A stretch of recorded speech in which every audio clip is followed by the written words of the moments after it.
अल्लाह अल्लाह के मुबारक नाम है, अल्लाह अल्लाह मोमिनों का काम है।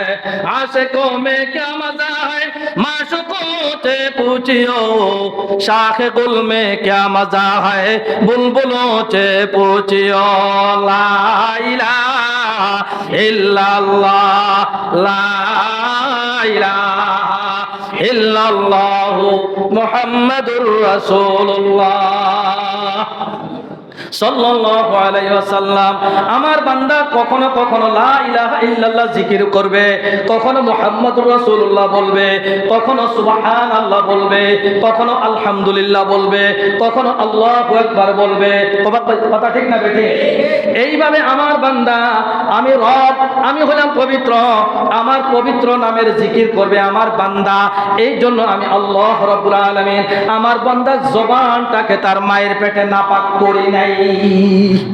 বান্দার জবানটাকে আমি আল্লাহ রাব্বুল আলামিন পবিত্র রেখেছি। কেন পবিত্র রেখেছি?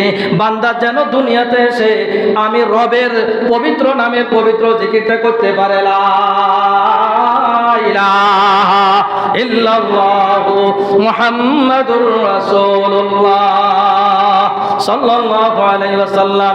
আল্লাহর নবীকে বললেন, ইয়া রাসূলুল্লাহ, ওই মহিলা কথা দিয়া মানুষকে কষ্ট দেয়, ওই মহিলার ব্যাপারে আপনি কি বলবেন? আল্লাহর নবী বললেন, ওই মহিলার 5 ওয়াক্ত নামাজ ঠিক আছে, তোমরা বললা ফজর, জোহর, আসর, মাগরিব, ইশা সব ঠিক, তাহাজ্জুদ ঠিক, ইশা ঠিক, আওয়াবিন ঠিক, সবগুলা ঠিক, কিন্তু জবান দিয়া মানুষকে কষ্ট দেয়। এই কথাটা যদি বাস্তব হয়, কথাটা যদি সত্য হয়, তো আমি নবী ঘোষণা দিলাম ওই মহিলা জাহান্নামী। মহিলা কি? জাহান্নামী। আসতে বললেন, মহিলা কি? জাহান্নামী। ওই মহিলা জাহান্নামী, ওই মহিলাটা দোজখী।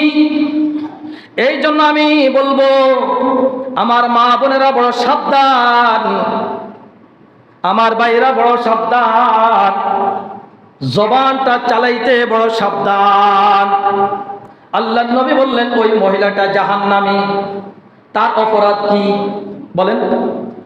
বুঝে থাকতে বলে তার অপরাধ কি? নামাজ পড়ে না, আর কথা বলে না, নামাজ পড়ে না, রোজা রাখে না। সমস্যা কোথায়? জবান। সমস্যা কোথায়? জবান দিয়ে মানুষকে কি দেয়? আরে বলেন না, জবান দিয়ে মানুষকে কি দেয়? জবান দিয়ে মানুষকে কষ্ট দেয়। এই জন্য আমি বলবো, আপনি তাহাজ্জুদ পড়েন, আপনি ইশা পড়েন, আপনি আওয়াবিন পড়েন, আপনি বাইতুল্লাহতে যাইয়া তওয়াফ করেন, আপনি যাই কিছু করেন, কিন্তু জবান দিয়া যদি আপনি কাউকে কষ্ট দিলেন, যাকে কষ্ট দিলেন, তার কাছে যাইয়া আপনি তার থেকে ক্ষমা যতক্ষণ পর্যন্ত না নিবেন, ততক্ষণ পর্যন্ত রব্বুল আলামিন আপনাকে ক্ষমা করবে না। কথা বুঝতে পারছেন? আপনি যদি একটা লোককে অপমান করলেন 10 জনের সামনে, কি কথা ঠিক না? আপনি তাকে বেইজ্জতি করলেন, অপমান করলেন, 10টা লোকের সামনে তাকে অপমান করলেন, কিন্তু একা একা যাইয়া তার কাছে আপনি ক্ষমা চাইলেন, বলে এই ক্ষমাটা হবে না, এই ক্ষমা হবে না। আপনি যেই 10টা লোকের সামনে তাকে বেইজ্জতি করলেন, অপমান করলেন, ওই 10টা লোকের সামনে তার কাছে আপনি মাপ চাইতে হবে। কারণ আপনি অপরাধ করলেন, অন্যায় করলেন, বেয়াদবি করলেন, এই 10টা লোকের মনটা হলো 10 রকম। কি কথা ঠিক না বেঠিক? আপনি গোপনে তার কাছে ক্ষমা চাইলেন, ক্ষমা পেয়ে যাবেন, এত সোজা নয়, এত সহজ নয়। যে 10টা লোকের সামনে আপনি তাকে বেইজ্জতি করলেন, অপমান করলেন, ওই 10টা লোকের সামনে তার কাছে যখন আপনি মাপ চাইবেন, তো ওই 10টা লোকে বুঝতে পারবো এই যে লোকটাকে অপমান করা হলো, এই লোকটা হলো নির্দোষ, যে অপমান করলো সেই হলো দোষী। কথা ঠিক না বেঠিক? এই জন্য তার উপর থেকে বদগুমানটা সরে যাবে। এই জন্য আল্লাহর নবী বলেন ওই মহিলা জাহান্নামী।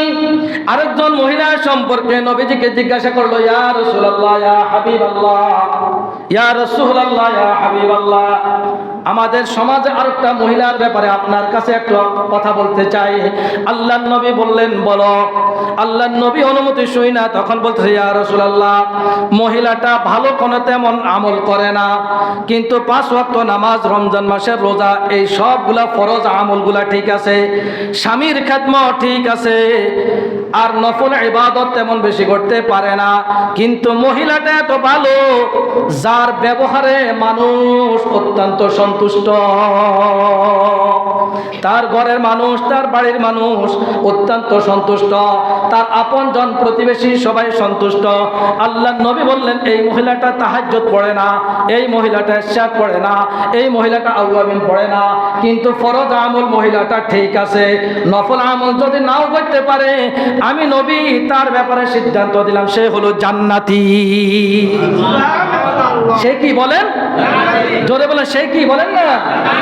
এই জন্য আল্লাহর নবী বললেন ক্বালা রাসূলুল্লাহ, সবাই বলেন সাল্লাল্লাহু আলাইহি ওয়াসাল্লাম, মান ইয়াজমাল্লি বাইনাল লিহিয়াইহি ওয়া বাইনার রিজলাইহি আজমাল্লাহুল জান্নাহ। আল্লাহর নবী বললেন যারা দুই ঠোঁটের মধ্যখানে, তার মানে জবানের সততার গ্যারান্টি আমি নবীকে দিতে পারবে, আর লজ্জাস্থানের সততার গ্যারান্টি আমি নবীকে দিতে পারবে, আমি নবী তাকে জান্নাতে যাওয়ার গ্যারান্টি দিয়ে দিলাম।